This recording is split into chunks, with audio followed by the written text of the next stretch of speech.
एक लड़का दीपक पूरे दिन तनाव में रहता। उसका तनाव खत्म ही नहीं हो रहा, हमेशा सोचता रहता, सोचता रहता, सोचता रहता। और उस सोच ने उसके लिए एक नई खोज पैदा करी। जानने के लिए देखिए विचार ग्राइंडर।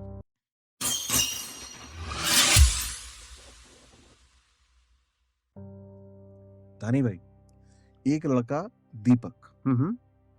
वो दीपक बहुत उसके साथ कुछ घटनाएं ऐसी हुई। बचपन में उसको प्रेम हो गया एक लड़की से, लड़की को भी प्रेम हो गया उससे, शादी हो नहीं पाई। और तो कहीं ना कहीं उसके अंदर एक तनाव और गुस्सा और क्रोध बहुत ज्यादा बढ़ गया था, बहुत तनाव में रहने अच्छा। लगा। अब क्या होता है कि तनाव से भागने की तो कोशिश करता है मगर तनाव छोड़ता है नहीं। हम्म। तो उसने भागने के चक्कर में दारू पीना चालू कर दिया, सिगरेट का साथ ले लिया, फिर भी उसका स्ट्रेस कम नहीं हुआ। हम्म।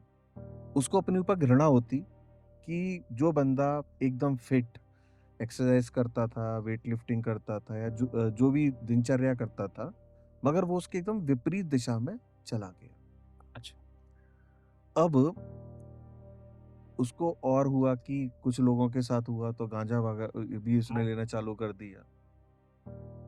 उसका कैरेक्टर वैसा था नहीं, उसके अंदर का चरित्र वैसा था नहीं कि गंजेड़ी नशेड़ियों वाला। हम्म। पर वो इतना सोचता था, इतना परेशान रहता था सोच को लेकर कि उसने सारी हरकतें चालू कर दी। घर वालों से ताने मिलते, खुद को बुरा लगता, इतना नेगेटिव फ्रस्ट्रेटेड हो गया कि उसको लगता था उसका जीवन बेकार है। मगर कहीं ना कहीं उसके अंदर एक हिम्मत थी अपने आप से युद्ध लड़ने की, अपनी परेशानियों से युद्ध लड़ने की। उसको बुरा लगता तो वो युद्ध योद्धा की तरह खुद से ही युद्ध लड़ रहा था। अब उस खोज में उसने कहा कि मैं वापस एक्सरसाइज चालू करता हूँ। हम्म। उसने जिम ज्वाइन करी, एक्सरसाइज वगैरह चालू किया, मगर फिर भी उसका स्ट्रेस कम ना हो। उसने कहीं से सुना कि योगा से तनाव दूर होता है। अच्छा। उसकी खोज में वो चला गया ऋषिकेश। ऋषिकेश जाके उसने कोई संस्थान, ऑर्गेनाइजेशन ज्वाइन करी योगा की। वहां उसको एक्सरसाइज करा रहे हैं, उसको सेटिस्फेक्शन ना मिले। कह रहे एक्सरसाइज तो मैं पहले भी कर रहा था, हम्म। स्ट्रेचिंग में पहले भी कर रहा था, मैं जिम भी जाता था। हम्म। मैं अपना कीमती समय जो मैं फ्रस्ट्रेशन में गुजर रहा हूँ उसको छोड़ के मैं ऋषिकेश आया अपना तनाव दूर करने के लिए। अभी एक्सरसाइज से मेरा तनाव कैसे दूर होगा? हम्म। उसका क्वेश्चन जायज था। लोग कहते हैं कि योगा से तनाव दूर होता है। हाँ, ये सवाल तो मेरा भी है। मैंने काफी लोगों के मुंह से सुना है कि योगा योगा कुछ ना होगा। तो तो कहीं ना कहीं मुझे लगता है कि शायद 90% 95% लोगों को पता ही नहीं है कि योगा है क्या। तो ये कहानी दीपक की है। रीजन क्या था उसकी प्रॉब्लम का कि योगा तो सुन लिया, मगर क्या हमने योगा की परिभाषा को जानने की कोशिश करी कि हम्म। योगा का मतलब क्या है? हाँ। ये तो एक तरीके से हो गया, इंस्ट्रक्शन बेस्ड हो गया कि इंस्ट्रक्शन फॉलो कर लो, मगर एक होता है उसको एग्जीक्यूट करने से पहले कोई भी चीज को आप उसकी गहराई में उतरो, उसको समझो। तो योगा का जो मतलब है, अगर हम पतंजलि योग सूत्र की परिभाषा पर जाएंगे या हम्म। कोई भी परिभाषा पर जाएंगे, योगा का मतलब चित्त वृत्ति निरोधा। चित्त का मतलब हो गया माइंड, हम्म। वृत्तियां हो गई उसमें जो विकार आ रहे हैं, मतलब आपके विचार। हम्म। माइंड में जितने भी विकार विचार आ रहे हैं उसको रोक देना। अच्छा। तो यानी to restrain all the thoughts is called yoga, यानी अपने दिमाग को शून्य कर दो। अब जब दीपक खोज में गया था योगा की, क्या दीपक होमवर्क करके गया था कि योगा क्या है? पहली प्रॉब्लम। हम्म। दूसरी, चलो दीपक तो परेशान था, वो अपने एज अ डॉक्टर की तरह जा रहा था कि कोई योगी है वो उसको ठीक कर दे। क्या जिस संस्थान में गया उन्होंने उसको योगा की परिभाषा की डेफिनेशन दी कि योगा आखिर है क्या? तो दीपक के अंदर एक जिज्ञासा आती कि मैं इसको आगे बढ़ूँ, आगे सीखूँ, समझूँ। उन्होंने आके उनको आसन वगैरह सब चालू करा दिए। मगर क्यों कराए? सवा हाँ, सवाल यहाँ आता है कि अगर दीपक को बोलते हैं कि योगा का मतलब ही चित्तवृत्ति निरोधा, to restrain all the thoughts, वो हमारा योगा है। तो दीपक को सैटिस्फैक्शन आता है उससे। आपका क्या ख्याल है? नहीं क्योंकि मैं भी थोड़ा-सा जानना चाहूँगा कि जैसे मैंने कहा कि 90-95% लोगों को योगा की सही डेफ़िनेशन नहीं पता है। आपने चित्तवृत्ति वाली जो बात कही, थोड़ा-सा इसको एक्सप्लेन करिए मुझे कि भई ठीक है, हर चीज़ को शून्य पे लेके जाना है। हाँ, देखो दुनिया में हुँ, सबसे मुश्किल काम अपने विचारों को ही रोकना है। जब भी कहते हैं कि विचार कहाँ चल रहे होते हैं, आपके ही मन में चल रहे होते तो हैं। इसीलिए तो दीपक जो है वो शराब और गांजे की लत हाँ, में था, तो वो वो भी हाँ, तो विचार रोक देते। वो हाँ, यही तो कारण था कि वो शराब ले रहा है, गांजा ले रहा है, कि वो विचार को रोक दे, मगर वो टेम्परेरी सॉल्यूशन है। अच्छा, अच्छा, अच्छा। मगर परमानेंट सॉल्यूशन क्या आएगा? तो परमानेंट सॉल्यूशन केवल आपका कहीं न कहीं आके आपका योग और ध्यान ही है। हुँ, अब अच्छा, एक लोगों में होता है कि योग अलग है, ध्यान अलग है। बिल्कुल। योग का अंग ही है ध्यान। योगा एक पूरा प्रोसेस है, उस प्रोसेस का एक पार्ट ध्यान है। मतलब जैसे जिसे हम मेडिटेशन कहते हैं? हाँ, जिसको मेडिटेशन अच्छा, कहते हैं। जैसे कि आप डायरेक्ट ध्यान में बैठोगे, ज़िंदगी में नहीं बैठ पाओगे। बिल्कुल। आपको उसके लिए कुछ पहले से कुछ प्रीरेक्विज़िट करना पड़ेगा, बिल्कुल। सेटअप करना पड़ेगा। जब ही हमारी आसन की कहानी आती है, आसन क्यों करते हैं, प्राणायाम क्यों करते हैं, प्रत्याहार क्या होता है। अब यहाँ देखा जाए कि जो आसन है, हमको लॉन्ग टाइम तक बैठना है, हुँ, हुँ। तो उसके लिए हमारी बॉडी ऐसी कंडीशन में हो तो कि बैठ जाए। तो हम आसन पर कभी अलग दोबारा टॉपिक बनाएँगे। तो एक पूरी जर्नी है। इस अच्छा, पूरी जर्नी को हम योगा कहते हैं। अच्छा, अब उसमें आ गया, अलग-अलग तरीके आ गए। जैसे घेरंड संहिता आ गया, उन्होंने कुछ तरीके निकाले। हठ योगा आ गया। हठ योग का मतलब क्या हो गया? हठ योग एक तरीके से साइंटिफिक रूप है। अच्छा। कैसे साइंटिफिक रूप है? अगर आप हठ योग को अगर हम समझें, तो हठ योग का मतलब होता है balance sun and moon, is called Hatha yoga. सूर्य और चंद्र को बैलेंस करना हठ योग है। अब सवाल ये आएगा, सूर्य चंद्र तो वहां है, बिल्कुल, बिल्कुल, यहाँ के वहां के बिल्कुल। वहां के सूर्य चंद्र नहीं, आपके शरीर के सूर्य चंद्र। अच्छा, हमारे शरीर में भी सूर्य-चंद्र हाँ, होते हैं। सूर्य का मतलब हो गया कहीं ना कहीं वो चीज जो आपको ऊर्जा दे रही है एक्शन करने की। अच्छा, मतलब आपके अंदर आप एक्शन कर रहे हो तो कोई ना कोई ऊर्जा तो है। बिल्कुल, तो यहाँ मैं थोड़ा सा टॉपिक से बोल रहा हूँ, थोड़ा सा डाइवर्ट हो रहा हूँ। गायत्री मंत्र हमने सुना है, बिल्कुल। ओम भूर भवस्वः स्वाहा तत्सवितुर्वरेण्यम भर्गो देवस्य धीमहि धियो यो नः प्रचोदयात्। प्रचोदयात्। प्राणायाम मंत्र भी गायत्री मंत्र ही है। प्राणायाम मंत्र का गायत्री मंत्र पूरा का पूरा प्राणायाम मंत्र में आ जाता है, और इसमें जो पूजा हो रही है वो सूर्य देव की हो रही है। अब मैंने इसको क्यों कनेक्ट किया कि हम जब मंत्र की पूजा करते हैं तो हम सूर्य की शक्ति की पूजा कर रहे हैं कि आप पूरे संसार को जीवन दे रहे हो। हुँ, हुँ, हुँ, हुँ। तो जब आप सांस लेते हो तो आपकी जो राइट नोस्ट्रल है, उससे जो आपकी प्राण जाते हैं, सांस इज द मैनिफेस्टेशन ऑफ प्राण, ब्रीथ। तो आपकी जो राइट नोस्ट्रल से जो प्राण जाते हैं, उसका बिहेवियर ऐसा होता है कि इस नोस्ट्रल से जाएंगे तो वो एयर जो होगी वो हॉट हो जाएगी। जैसे कि कोई गाड़ी चल रही है, तो उसके लिए हमको एक एक एयर का एक प्राण का एक नियम है, उसको हीट कर देना। बिल्कुल, तो इसलिए उसका उसका स्वभाव जो होता है वो हीट होता है। तो इसलिए राइट नोस्ट्रल की नाड़ी को हम बोलते हैं सूर्य नाड़ी। ठीक है? अब ऐसे ही तो वो हमें एक्शन करा रहा है। अच्छा, तो आपकी जब भी ईड़ा, पिंगला, सुषुम्ना नाड़ी को 3 को ज़्यादा फ़ोकस किया गया है। हमारे शरीर में करोड़ों नाड़ियाँ हैं। ठीक है? जैसे आपका शिव संहिता के हिसाब से 1 लाख से ऊपर नाड़ियाँ हैं। हठ योगा के हिसाब से और नाड़ियाँ हैं। नाड़ियों पे भी हम कभी बाद में चर्चा करेंगे। बिल्कुल। एक नाड़ी होगी हमारी सूर्य नाड़ी, जिससे कि हम यहाँ से जो साँस लेते हैं, यहाँ से तो आपको है ना एक्शन करने की शक्ति आती है। ठीक है? अच्छा। लेफ्ट नाड़ी जो होती है, अब एक्शन करने से पहले आप डिसीजन तो लोगे, सोचोगे हुँ, उसको, हुँ, हुँ। कल्पना करोगे, उसकी इमेजिनेशन करोगे। तो ये जो नाड़ी होती है, ये चंद्र नाड़ी होती है, जो लेफ्ट नोस्ट्रिल से जो हम एयर लेते हैं। अच्छा। ठीक है? नहीं अंकल जी, ये बहुत ही इंटरेस्टिंग लग रहा है मुझे हुँ। और मैं ज़रूर चाहूँगा कि हमारे सुनने और देखने वालों के लिए हुँ, हुँ। इस पर आप एक सीरीज़ बनाएँ। हाँ, पूरा सीरीज़ बनाएँगे मतलब हम और आप क्योंकि मिलके, बिल्कुल, दोनों क्योंकि मिलके। ये जो आपने इसमें जो गहराई छुपी हुई है हुँ।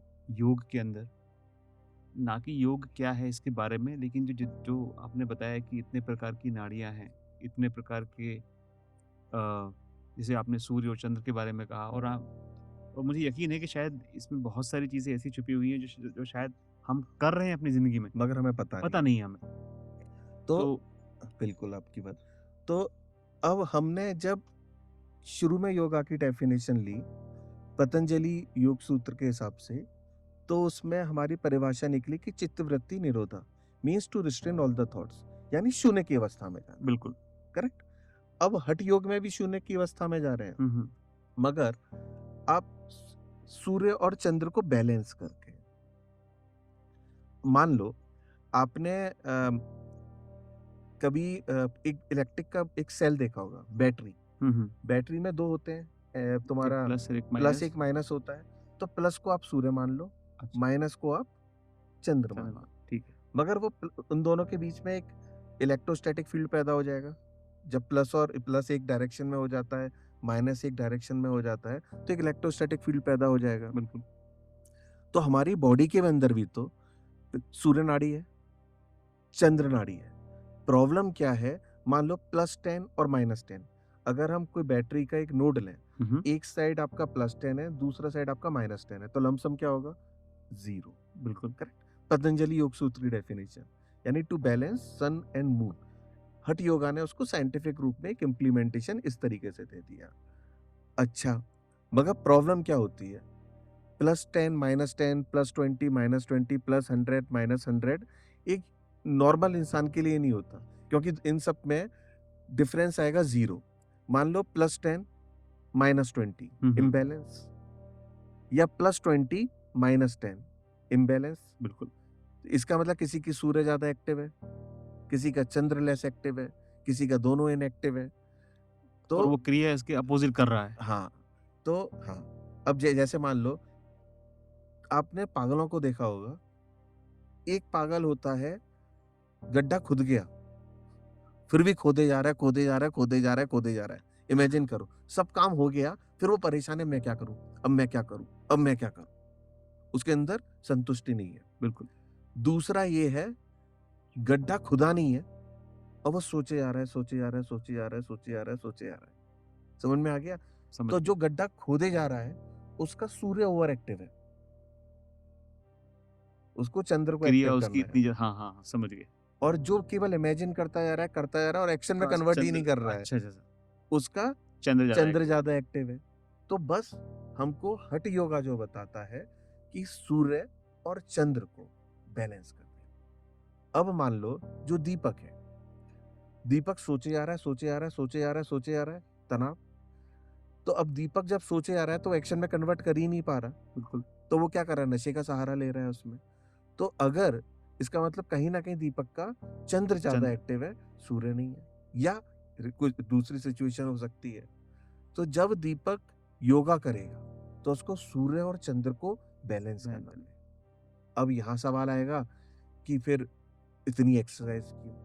एक प्रोसेस का पार्ट है, हम उसकी वीडियो कभी दोबारा बनाएँगे। बिल्कुल, तो बिल्कुल। यहाँ हमारा योगा का मतलब चित्त वृत्ति निरोधा means to restrain all the thoughts is called yoga.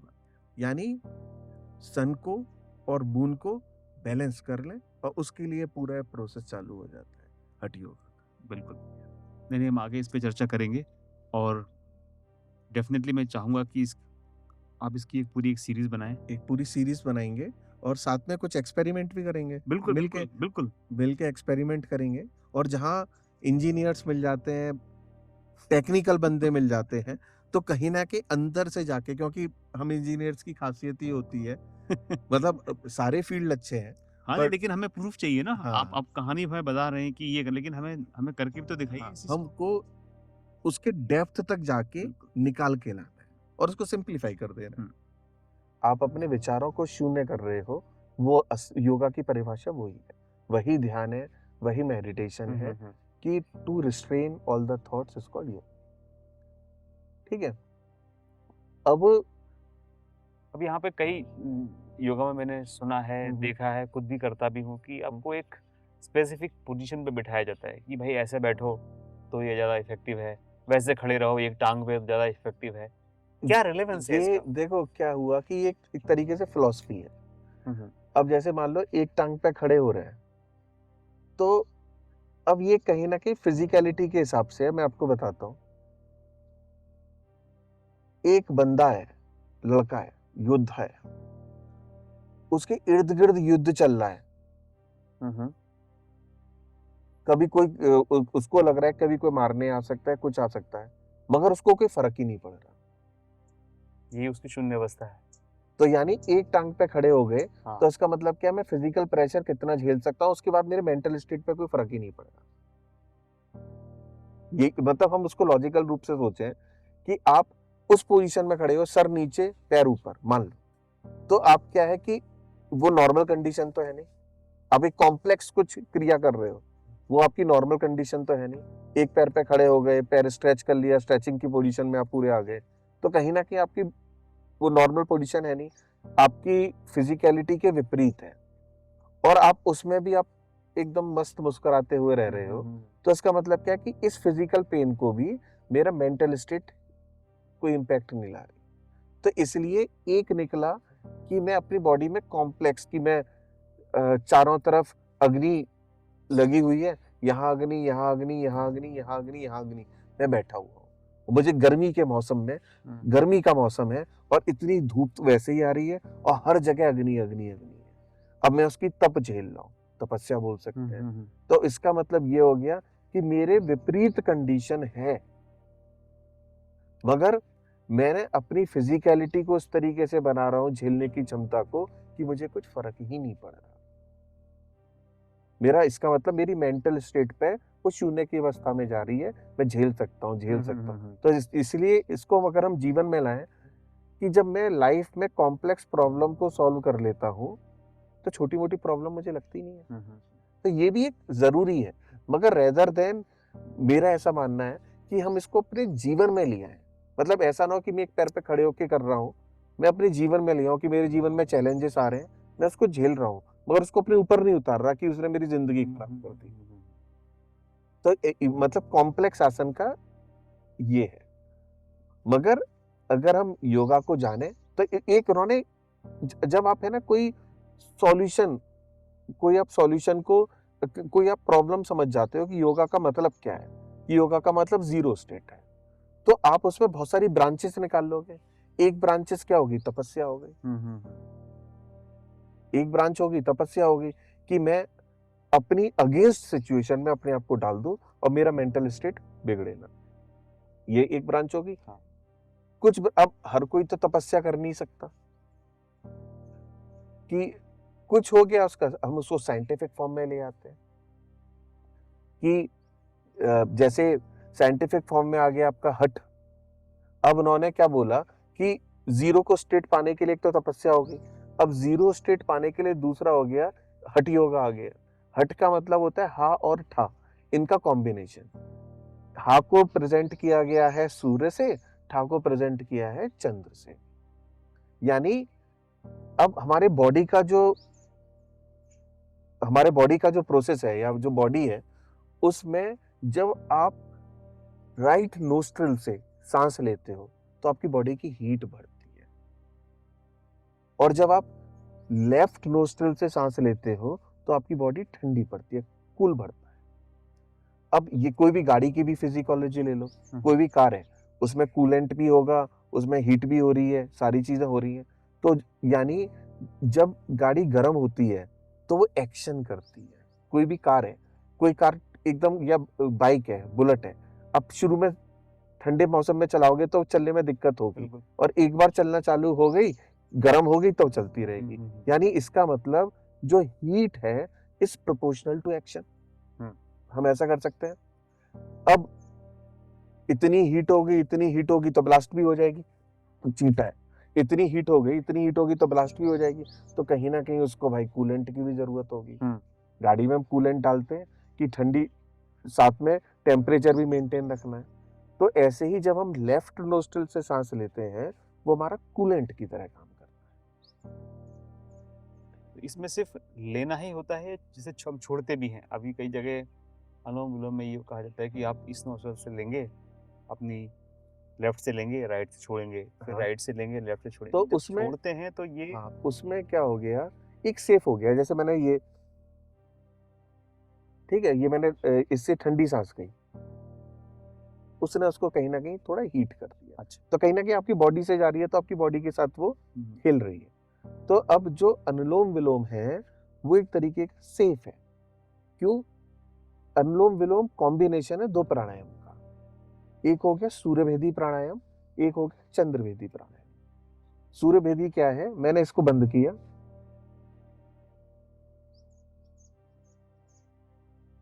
Same nostril से सांस लेना और छोड़ना, राइट हाँ, नोस्ट्रल ये से। सूर्यभेदी हो गया। चंद्रभेदी हो गया इसके विपरीत।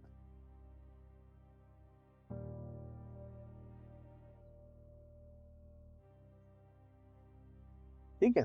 अब ये दोनों का जब रेशियो बराबर हो जाएगा, यानी +10 सूर्यभेदी, +10 -10 चंद्रभेदी, तो ऑटोमेटिक हमारी शून्य की स्टेट आ जाएगी।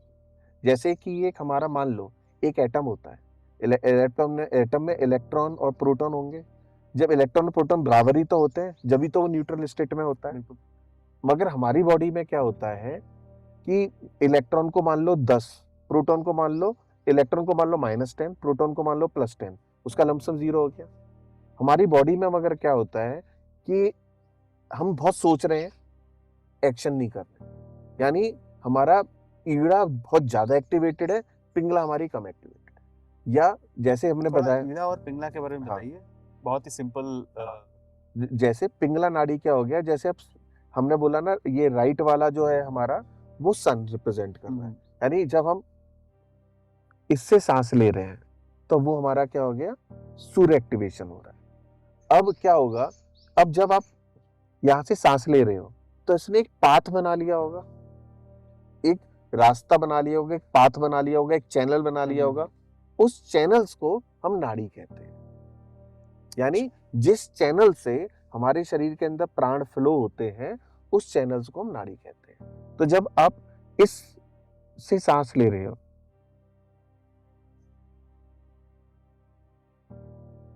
तो ये आपकी सूर्य नाड़ी एक्टिवेट कर रहा है।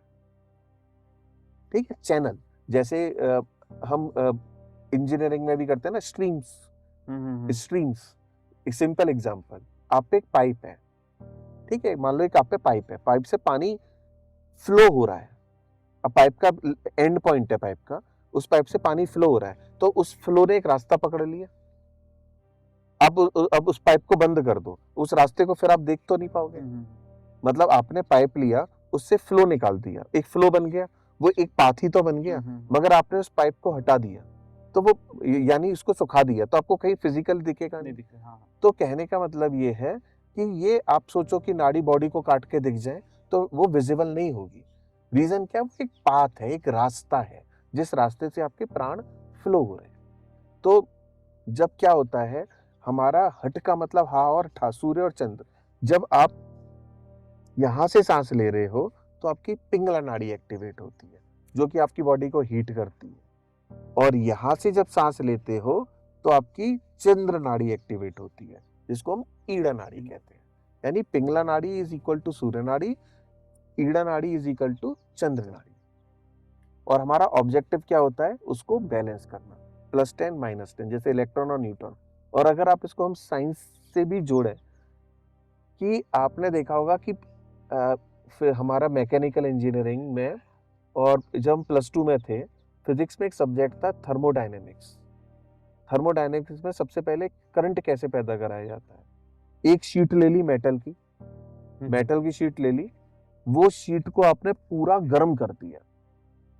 दूसरे टाइप की मेटल की शीट ले ली, उसको आपने पूरा ठंडा कर दिया, ठीक है। और उन दोनों के बीच में को आपने कनेक्शन जोड़ दिया, तो हीट होगी, तो इलेक्ट्रॉन होगा, इलेक्ट्रॉन एक फ्लो के एक रास्ता बना लेगा, तो करंट पैदा हो गया।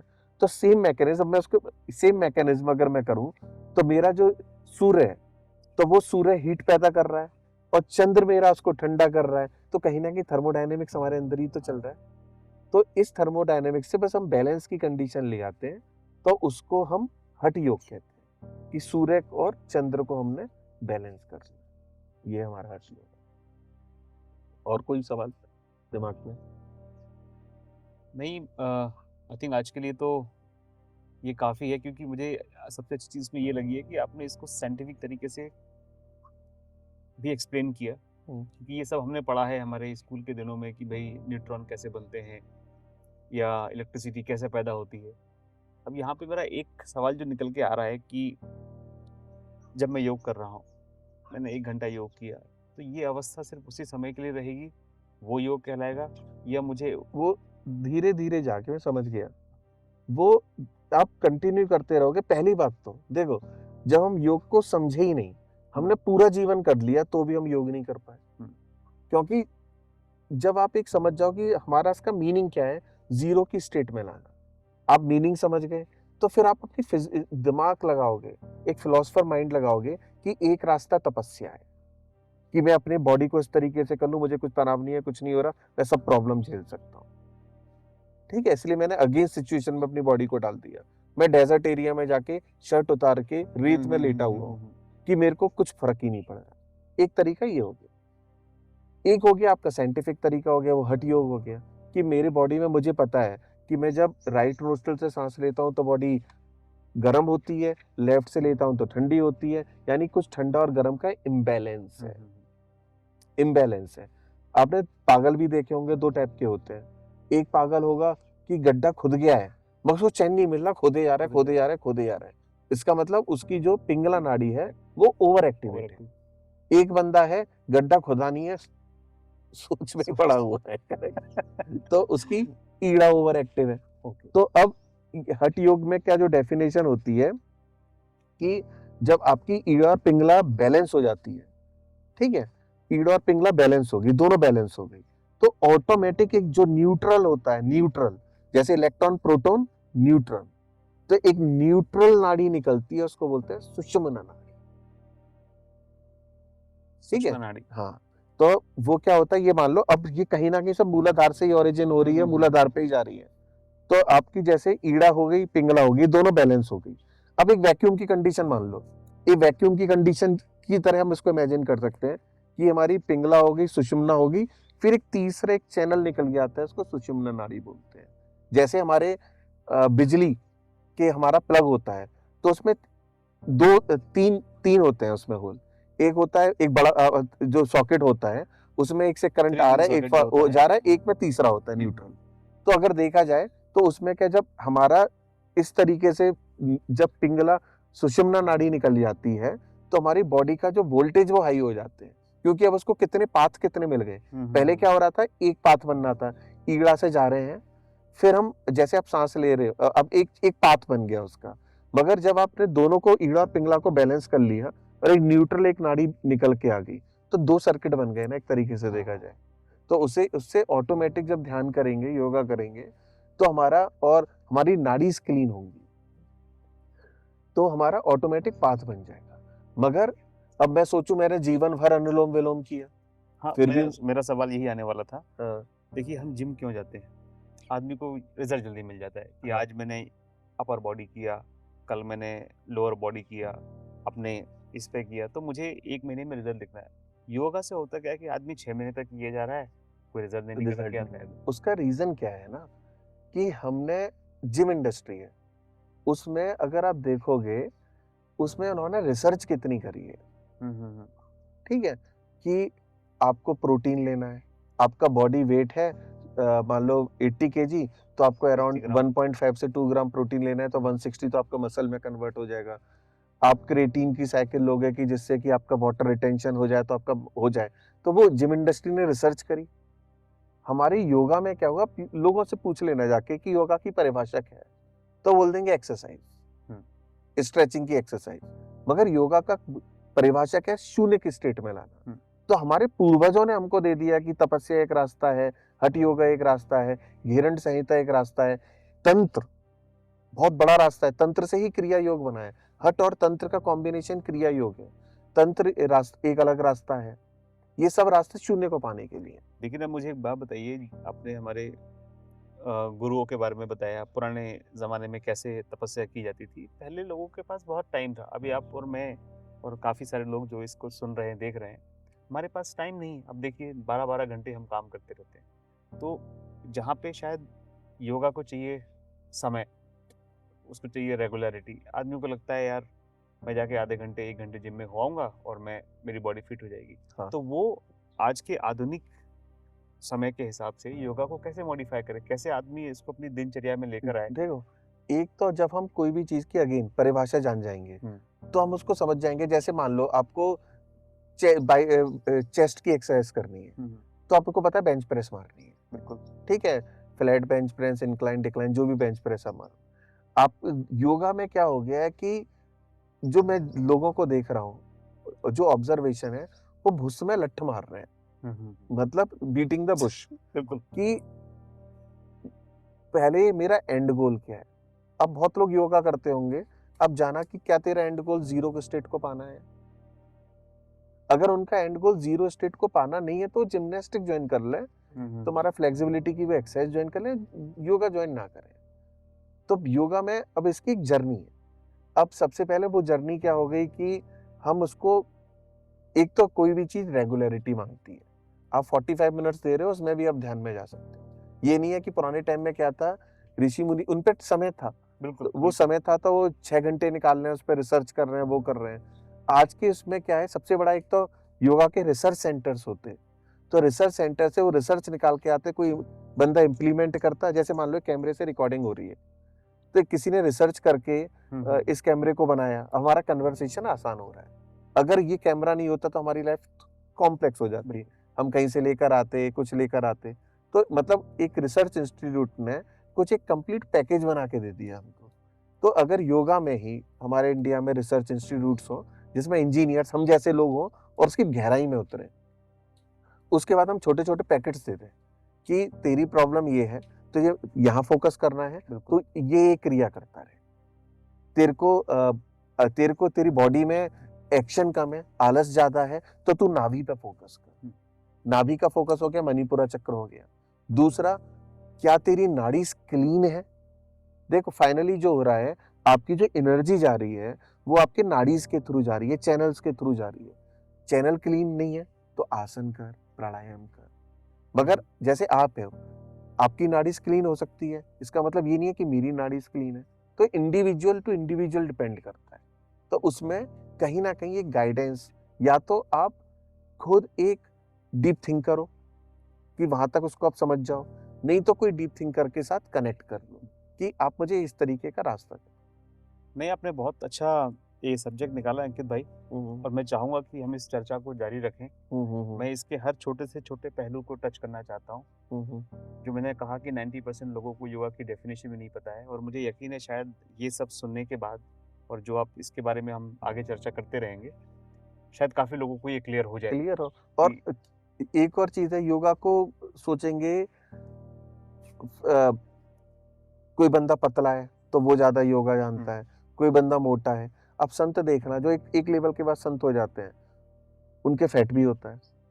वो उनका जो आपकी जो मणिपुरा चक्र होता है, इतना एक्टिवेट हो जाता है, वो ज्यादा ओवर एक्टिवेट हो जाता है। एक्सरसाइज एक अलग चीज है। एक्सरसाइज में आप कुछ खाकर जाओगे जिससे कि ज्यादा वर्कआउट कर सको।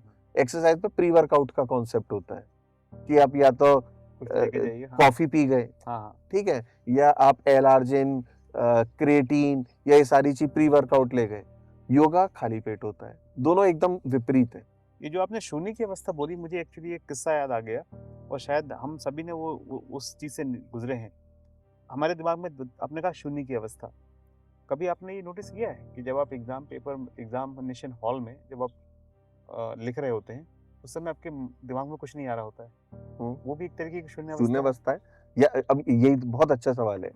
अब देखो, योगा की एक, अगर हम उसके अंगों पर जाएं, यम नियम ये तो रेगुलर करने ही पड़ेंगे। उसके बाद आसन, प्राणायाम, प्रत्याहार, धारणा, ये धारणा वाली स्टेट हो गई। धारणा, ध्यान, समाधि। ठीक है।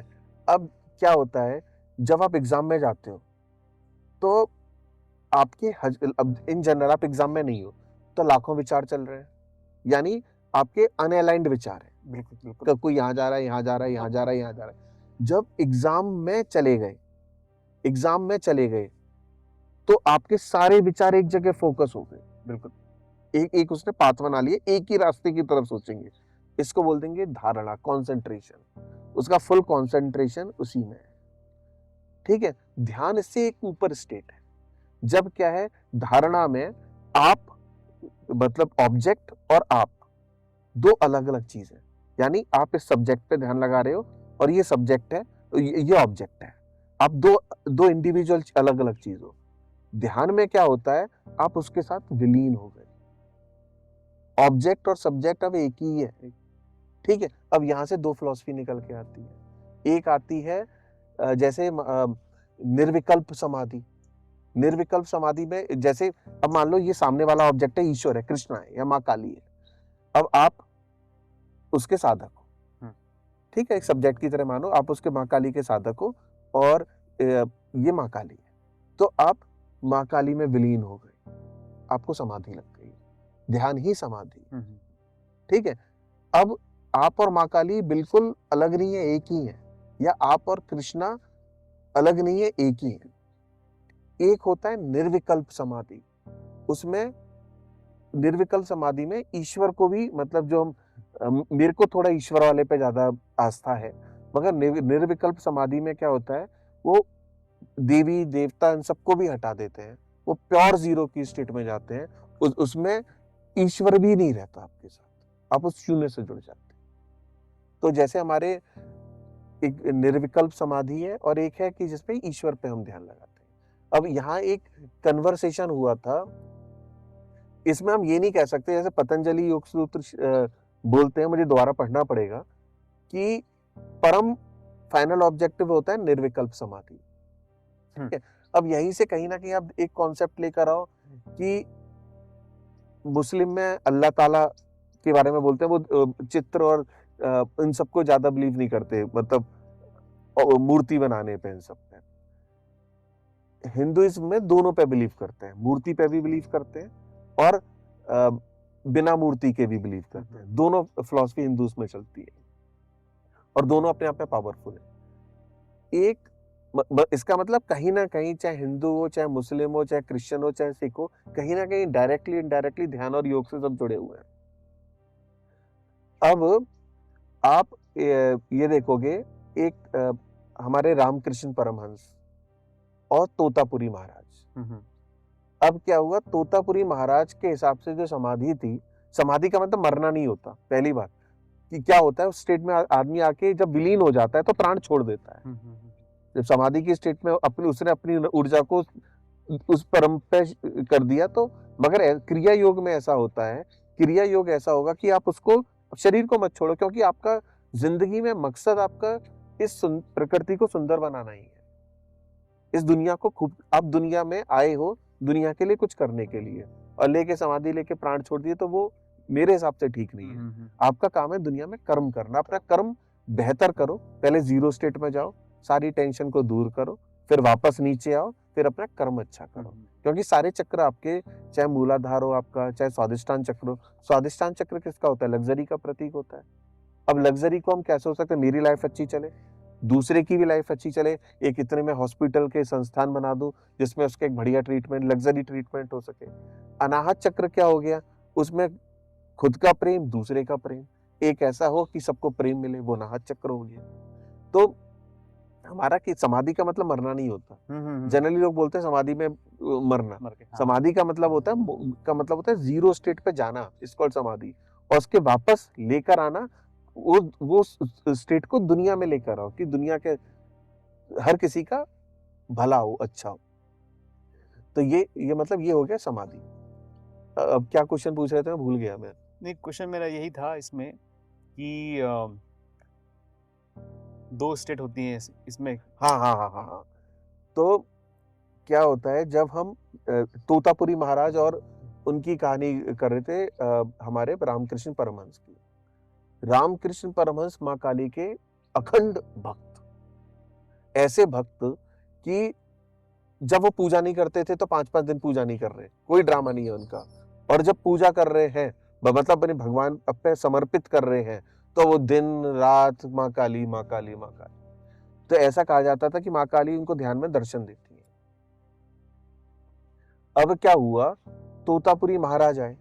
तोतापुरी महाराज के हिसाब से था कि आपके देवी देवता जो भी आ रहे हैं, ये भी आपकी समाधि में बाधा है, ये भी नहीं आने चाहिए। अच्छा आप पूर्ण शून्य पे चले जाओ। अब इसमें कहीं ना कहीं छोटा बड़ा हो गया कि ये वाला समाधि की स्टेट छोटी है, वो वाली समाधि की स्टेट बड़ी है, निर्विकल्प समाधि। और मुझे लगता है ऐसा कुछ नहीं है। अब क्या हुआ, तोतापुरी महाराज ने रामकृष्ण परमहंस को अपने साथ बैठाया, दोनों ध्यान कर, वो ध्यान पे बैठ गए। बोलते हैं क्या आ रहा है, बोला माँ काली आ रही है। वो बोलते हैं कि ले माँ को हटा दे, काट दे। अब वो माँ के फॉलोअर इतने बड़े कैसे करें, तो उन पे हुआ नहीं, तो उन्होंने कांच का टुकड़ा लेके यहाँ उनके छेद किया, कुछ किया, मतलब एक एग्जैक्ट स्टोरी आपका सार बता रहा हूँ। तो उसमें क्या हुआ, वो समाधि में तो चले गए निर्विकल्प में, मगर तोतापुरी महाराज के पेट में इतना दर्द हुआ, इतना दर्द हुआ, इतना दर्द हुआ कि वो परेशान हो गए। अच्छा। अब वो ऐसा बोला जाता है कि वो अपने प्राण त्यागना भी चाहते थे तोतापुरी महाराज। फिर माँ काली ने उनको जाके दर्शन दिया, उनका रिलीफ किया। तो इसका मतलब कोई छोटा बड़ा नहीं है, दोनों ही बराबर है। आप अब क्या होता है, अब आपका स्वभाव है। मेरा स्वभाव ईश्वर पे ज्यादा जाता है कि मैं माँ काली को ज्यादा मानता हूँ, कन्हैया को ज्यादा मानता हूँ, तो मेरा रास्ता मेरे लिए वो अच्छा है। आपका स्वभाव है कि आप नहीं मानते हो, किसी को नहीं मानते हो, ठीक है, तो वो आपका स्वभाव है, तो कोई छोटा बड़ा नहीं है।